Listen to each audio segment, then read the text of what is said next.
Hola, ¿qué tal? Muy buenas tardes. Nosotros tenemos aquí nuestro protocolo de metodología. El equipo está conformado por mí, Diego Chavira. También tenemos a Gabriel No, a Valeria Paul y a Julio Yam. A continuación tenemos la primera diapositiva.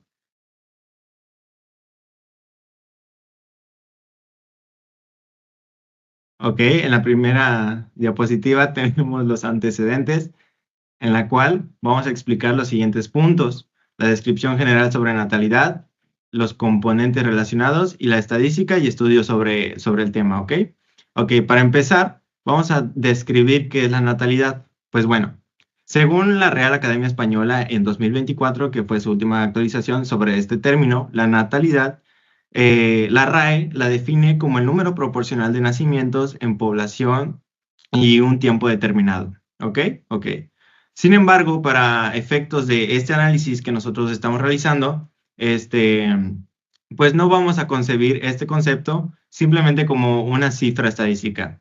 ¿A qué me refiero? Pues que simple y llanamente no vamos a tratar la natalidad como una cifra como tal, sino que también vamos a englobar aspectos sociales, económicos, y demás que generen que la natalidad no sea algo tan sencillo, sino que sea algo, un fenómeno social complejo, ¿ok?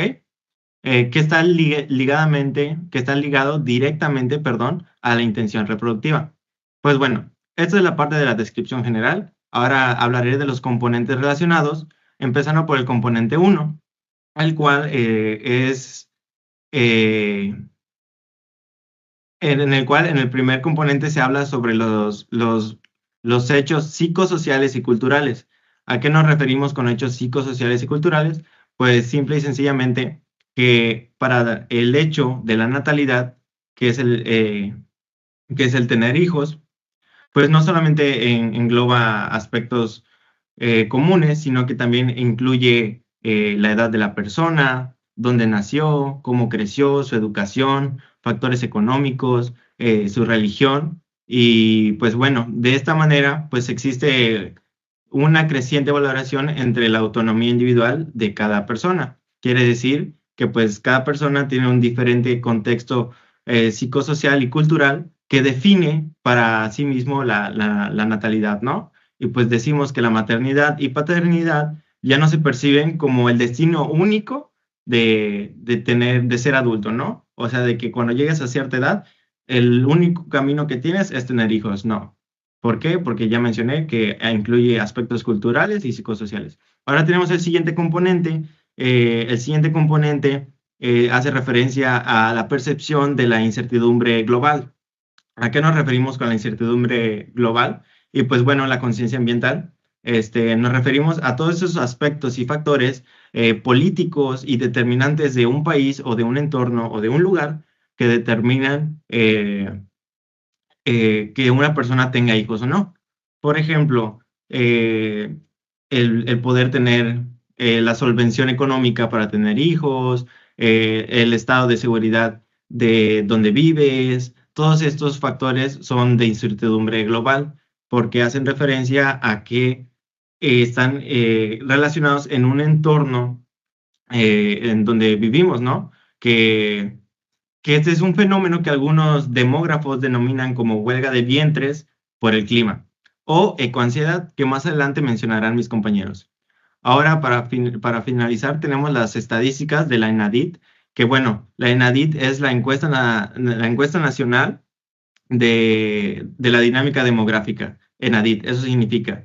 Esa encuesta se realizó en 2023, perdón, y, y bueno, sitúa que la tasa global de fecundidad es de 1.6 hijos por mujer, cifra que ya se encuentra por debajo del nivel de reemplazo poblacional. ¿Qué es el reemplazo poblacional? Que pues básicamente en un futuro necesitaremos que las personas, bueno, que en este caso las mujeres, tengan 2 hijos como mínimo para poder reemplazar vamos a decir, las comunidades futuras. Entonces aquí ya viene vamos a decir, un problema en el cual las mujeres ya no quieren tener hijos porque solamente tienen un hijo y para cumplir el reemplazo poblacional requerimos de dos, ¿no? Y pues bueno, Además, algo que se confunde mucho es que dicen que en Yucatán todas las personas tienen muchos hijos, etcétera, etcétera, ¿no? Pero bueno, esto no es así, porque según estadísticas, Yucatán se posicionó en 2024 como la segunda entidad con la tasa de nacimientos más baja del país, con apenas 38, 38 nacimientos por cada 1,000 mujeres. Entonces, esto es un factor crítico. Ahora sí, pasemos a la siguiente diapositiva.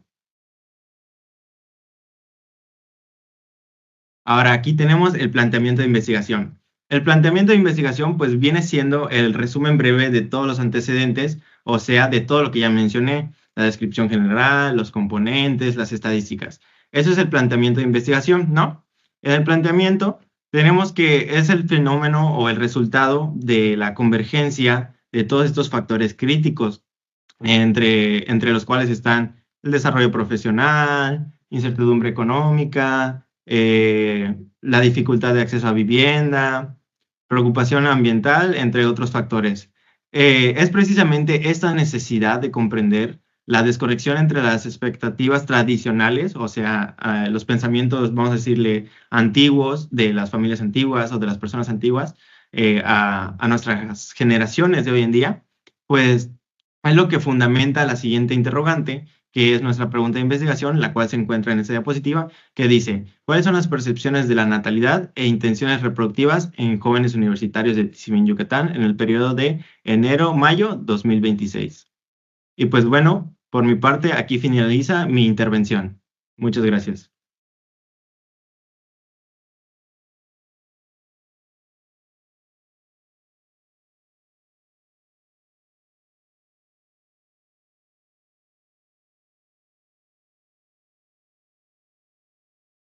Bueno, de ahí surge nuestro objetivo general, que es describir las percepciones de la natalidad y determinar las intenciones reproductivas de los jóvenes universitarios en el periodo escolar enero-mayo de 2026. Tenemos dos objetivos específicos, que son describir las percepciones psicosociales y culturales sobre la natalidad y determinar las intenciones reproductivas de los jóvenes universitarios en el periodo escolar enero-mayo de 2026. Nuestra segunda es describir la percepción de incertidumbre global y conciencia ambiental que pudieran influir sobre la percepción de la natalidad y determinar las intenciones reproductivas de los jóvenes universitarios de Tizimín, Yucatán, durante el periodo escolar enero-mayo de 2026.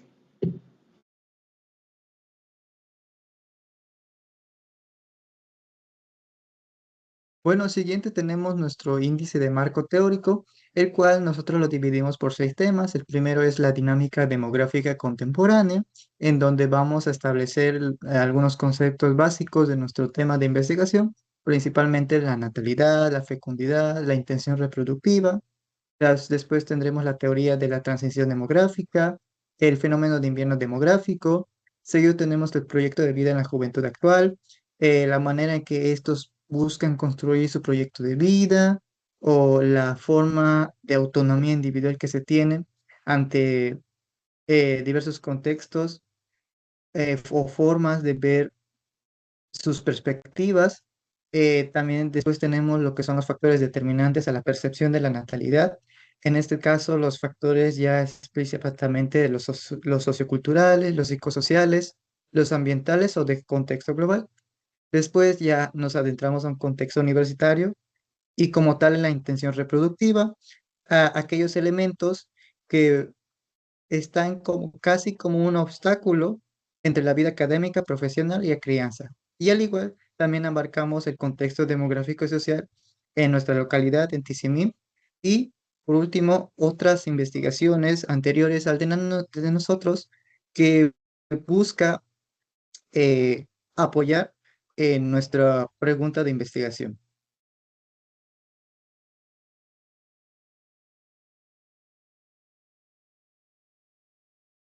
Para poder adentrarnos en este tema y comprenderlo de manera correcta, tenemos que entender primero cómo funciona la dinámica demográfica contemporánea. Como primer apartado tenemos algunos conceptos básicos, que es la natalidad, la fecundidad y las intenciones reproductivas. La natalidad es básicamente el porcentaje de nacimientos que existen en una población en un determinado periodo de tiempo. Por otro lado, la fecundidad es más específica. Representa el número de hijos totales que tiene una mujer a lo largo de su vida reproductiva. Y el último concepto, las intenciones reproductivas, a diferencia de las primeras dos, esta no mide nacimientos reales. Esta mide la intención o el deseo que tienen las personas de hoy en día a reproducirse. ¿Qué implica esto? Si quieren, principalmente, si quieren o no tener hijos, cuántos hijos quieren tener y en qué etapa de su vida desearían tenerlos. Y además de esto, también explica las cosas que influyen, como por ejemplo los factores económicos, los factores sociales y hasta los factores ambientales. En el segundo apartado tenemos la teoría de la segunda transmisión demográfica. Esta teoría se encarga de explicar por qué ahora hay menos nacimientos que antes. Como mencionaron antes, los datos de la ENADIT, perdón, en el 2023 mostraron que en México la tasa de fecundidad es de 1.60 hijos por mujeres. Esto está muy por debajo de la tasa de reemplazo. La tasa de reemplazo es la que mencionaba al principio, la que se necesita que las mujeres tengan 2.10 hijos para reemplazar a la población que está en curso. Esto es lo que nos lleva a nuestro tercer punto, que es el llamado invierno demográfico. El invierno demográfico se describe como una etapa donde la sociedad está envejeciendo y a la mano de esto no hay nacimientos. Y esto hace que la base de los jóvenes vaya disminuyendo paulatinamente. Y con el dato de la ENADIT del 2023, se confirma que México está entrando a un periodo de invierno demográfico porque no está cumpliendo con la tasa de fecundidad necesaria para el nivel de reemplazo.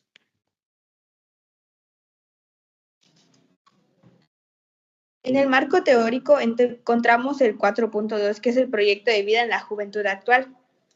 Bueno, en el contexto de la modernidad líquida, encontramos que el proyecto de vida de la juventud se ha reestructurado, pues en generaciones anteriores el proceso hacia la adultez estaba marcado por hitos fijos y secuenciales, que era el término de los estudios básicos, la inserción laboral, seguido del matrimonio y finalmente la maternidad o paternidad.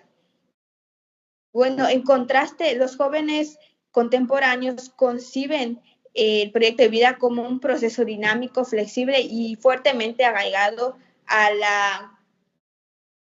desarrollo del capital humano y el éxito financiero, así como la acumulación de experiencias de vida como pueden ser viajes y emprendimientos. Luego encontramos la postergación de la maternidad y paternidad en las nuevas generaciones. Una gran manifestación de este cambio de prioridades es la postergación sistemática del primer hijo. Las estadísticas nos muestran que concebir matrimonio y tener el primer hijo, esta edad se ha postergado hacia el final de la veintena o la década de los 30. Los jóvenes universitarios en particular perciben la etapa de los 20 a los 30 como un punto crítico para establecerse tanto financiera como laboralmente en un mercado que es altamente competitivo, dejando de lado así el concebir en sus metas a corto o mediano plazo. Luego encontramos el tema de la autonomía individual frente a las expectativas sociales y familiares. Este cambio de prioridades genera una tensión entre la autonomía del individuo y las expectativas de su entorno, pues en muchas comunidades, ya sea rurales o en lugares donde tienen un gran arraigo tradicional, ellos piensan que el éxito en la vida, normalmente este pensamiento va más hacia las mujeres en estos lugares, que el éxito en la vida es tener una familia, pero sin embargo los jóvenes, al menos de hoy en día, ya no hacen caso a estos mandatos, reivindicando sus derechos sexuales y reproductivos. ¿Puedes pasar?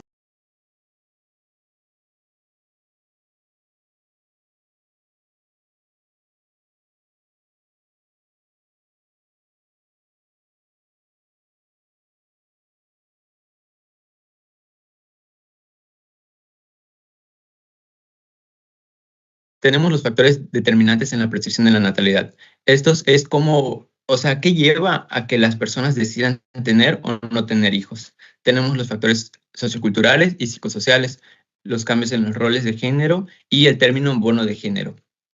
El bono de género es lo que se conoce cuando, por ejemplo, hoy en día las mujeres ya tienen más acceso a un nivel de educación superior y además a un nivel, a un lugar, perdón, a un lugar en la bolsa de trabajo. Y esto, aunque impulsa la economía de la sociedad, tiene un conflicto. Es lo que mencioné en la última parte, que no está bien conciliada el trabajo con la familia. ¿Por qué? Porque muchas mujeres de hoy en día todavía viven con una doble jornada. ¿Qué quiere decir una doble jornada? Que además de tener un trabajo profesional, también tienen que cumplir labores domésticas y de cuidados, que obviamente no son remunerados económicamente. Entonces, ¿qué pasa? Cuando una mujer decide entrar al mundo laboral, se arriesga a tener un salario menor al que podría percibir si no tuviera una responsabilidad externa al trabajo profesional.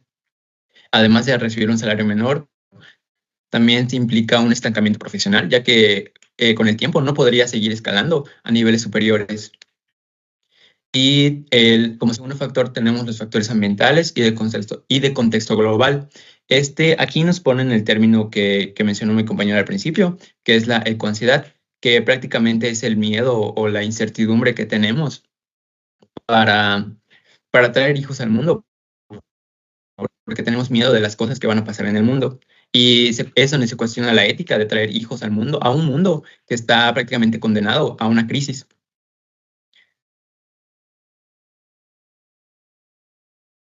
Y ahora tenemos el contexto universitario y las intenciones reproductivas. En la educación superior prolongada como inversión en capital humano. Obviamente, cuando nosotros entramos a una licenciatura, por ejemplo, renunciamos a un ingreso inmediato, ¿no? Porque podríamos estar trabajando, aunque sea cotizando el salario base, podríamos tener un ingreso. Obviamente, este ingreso se frena y por lo tanto se frena el nivel al que podríamos llegar, ¿no? Quizá alcanzar un capital para comprar una casa o para mantener una familia. Entonces, en este caso, nosotros como jóvenes ahora estamos priorizando más cosas individuales, ¿no? Nuestra autorrealización que ese tipo de cosas. ¿Por qué? Porque tenemos la idea de que si estudiamos más, vamos a conseguir una remuneración más grande en un futuro. Y esto aquí entra, ¿por qué se percibe que es incompatible la vida académica y profesional con la crianza? ¿Por qué? Porque sabemos que una licenciatura, un posgrado e incluso ya una maestría para niveles más avanzados, pues demandan de mucho tiempo, de mucho dinero y de mucho esfuerzo. Estas tres cosas, además de que se usan aquí, también se ven de la mano con la crianza. Entonces, cuando tenemos en una balanza las dos cosas, pues no podemos priorizar una que otra porque al final una quedaría inconclusa, ¿no? Y por eso es que se percibe de esta manera, que no son compatibles entre sí, porque ambas demandan cierto nivel y niveles muy altos de las cosas que ya mencioné antes. Entonces, es por eso que muchos jóvenes de hoy en día, pues ya prefieren posponer la maternidad o ya definitivamente evitarla a toda costa.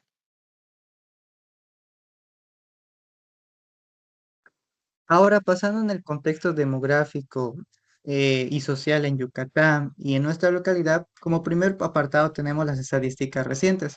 Retomando con la ENADIT, elaborado por el Sistema de Información de Estadística y Geografía de Yucatán, tenemos que por familia las mujeres han tenido un promedio de 1,68 hijos, es decir, de 1 a 2, siendo un cambio muy grande a lo que eran las familias tradicionales de 5, de 10 o de más descendientes, ¿no?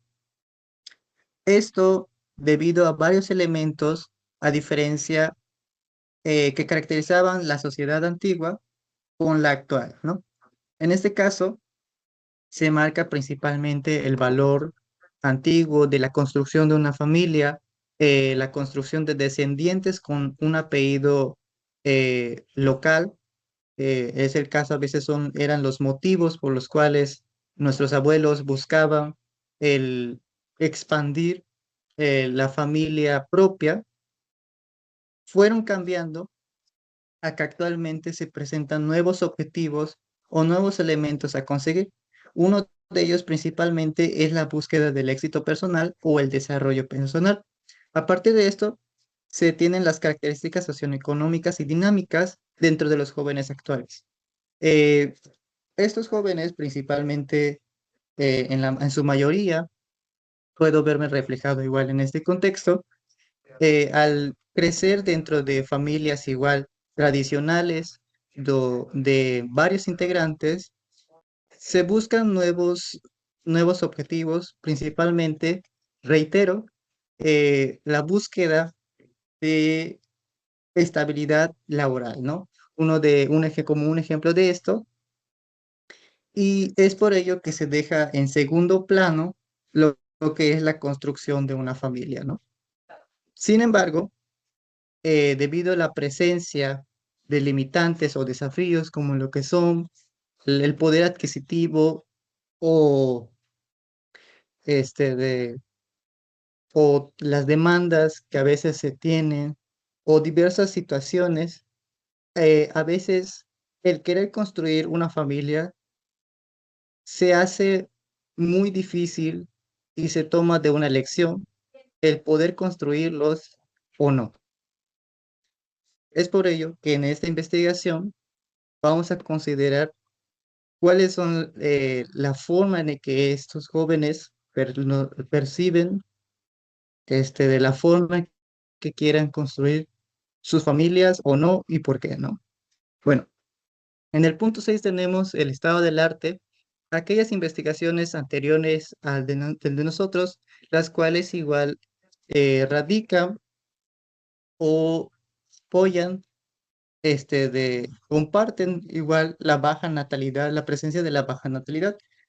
Principalmente los estudios contemporáneos a nivel internacional latinoamericanos sobre la población universitaria, por ejemplo, la investigación del autor eh, Pérez Brignoli, se tiene que la baja natalidad, bueno, un pensamiento que se tenía era causada por el éxito del tema del cuidado sexual o el uso de medios anticonceptivos. Pero este no es como tal así, debido a reiterando las formas o cambios profundos entre las relaciones de género actuales, ¿no? Y el deseo de la autonomía y el autorreconocimiento propio. Es decir, que ya no viene de solo la educación como tal, sino también ya viene de elementos propios de cada persona. Seguido tenemos en el siguiente punto, en las investigaciones recientes a nivel nacional en nuestro país, se ven enfocadas temas como lo que son la ecoansiedad y los factores económicos.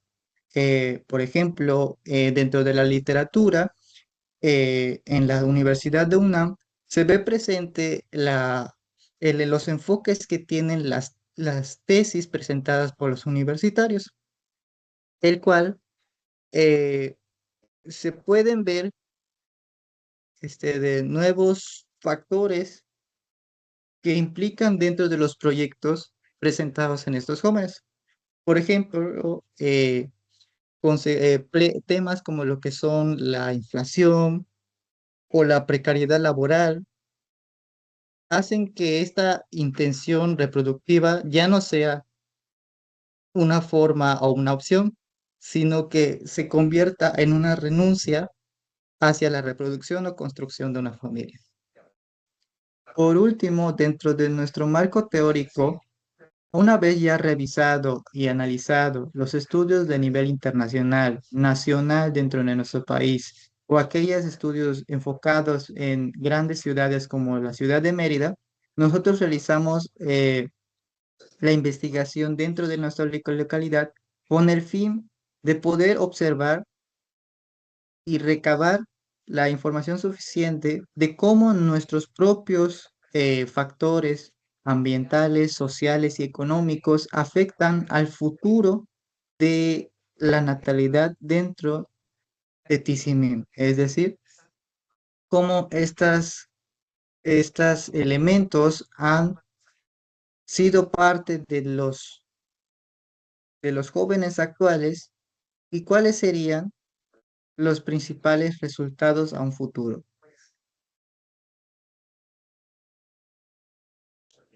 Ya concluyendo, tenemos las siguientes conclusiones. Por ejemplo, la realidad demográfica, que una vez visto estos fenómenos, no son solo estadísticas como lo que son la INEGI con la baja natalidad demostrada, sino que también son elementos conscientes que provienen de nuestra propia autonomía y de nuestros propios pensamientos o percepciones de lo que se quiere alcanzar, ¿no?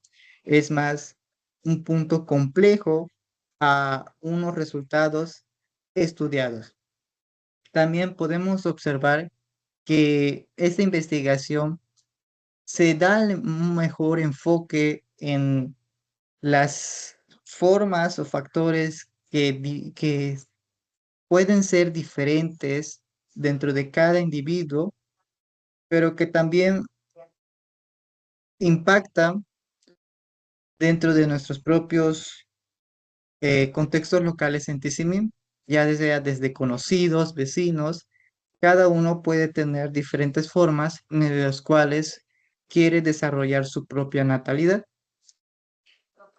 Y por último, gracias a todo lo previsto en la materia, hemos podido desarrollar las habilidades para poder construir una investigación adecuada a partir de los puntos y análisis correspondientes para poder construir una investigación de forma correcta con los principios adecuados para poder analizar las problemáticas complejas desde una forma profesional y crítica.